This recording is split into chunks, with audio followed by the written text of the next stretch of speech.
গাজায় বর্বর গণহত্যা অব্যাহত রেখেছে ইসরায়েল। গেল ২৪ ঘণ্টায় ইসরায়েলি বাহিনীর হামলায় গাজা উপত্যকায় মারা গেছেন অন্তত ৫৮ ফিলিস্তিনি। এসব হামলায় আহত হয়েছেন অন্তত আরও ৮৪ জন। এ নিয়ে গাজায় নিহতের সংখ্যা ছাড়ল ৪৫,৩১৭ জন।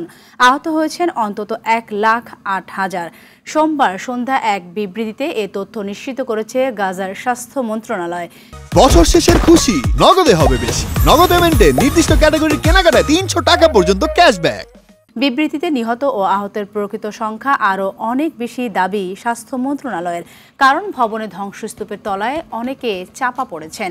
প্রয়োজনীয় সরঞ্জাম ও জনবলের অভাবে তাদের উদ্ধার করা সম্ভব হয়নি বলে মন্তব্য তাদের। এদিকে গাজায় ত্রাণ বহরে ইসরায়েলে হামলা বন্ধ করতে আইসিজেকে রুল জারির অনুরোধ জাতিসংঘের সাধারণ পরিষদের।